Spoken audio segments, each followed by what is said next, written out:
Following days of brutal airstrikes and devastating regime advances, Syrian rebels reached a ceasefire agreement in Aleppo with the Syrian regime and Russia.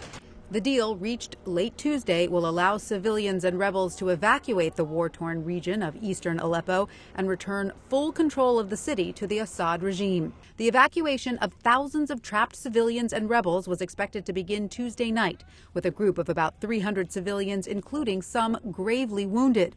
More evacuations were expected to follow Wednesday. The agreement comes amid reports of civilian executions in Aleppo's rebel-held areas. Activists and civilians there recorded desperate pleas to the international community for help. Assad militias are maybe 300 meters away. No place now to go. It's the last place. To everyone who can hear me, we are here exposed to a genocide in the besieged city of Aleppo. This may be my last video. This is an urgent call.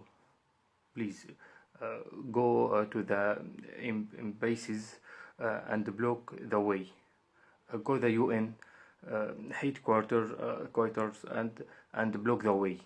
The United Nations reported it had received reports of at least 82 civilians, including women and children, being killed by pro-government forces as they entered the last remaining rebel strongholds in eastern Aleppo. Activist groups reported many were shot by firing squad, while others were burned to death. In terms of actual being shot, the reports we've had are both being shot in the street or trying to flee and shot in their homes. Obviously, people are being killed by the incredibly intense bombardment as well.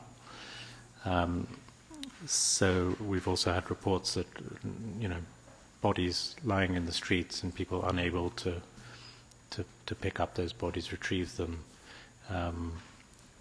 because of the intensity of the bombardment and the fear of themselves being shot.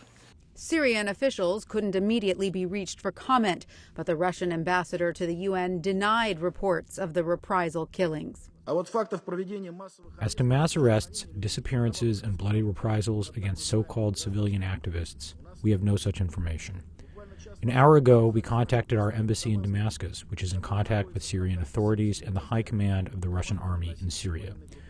This information is categorically denied.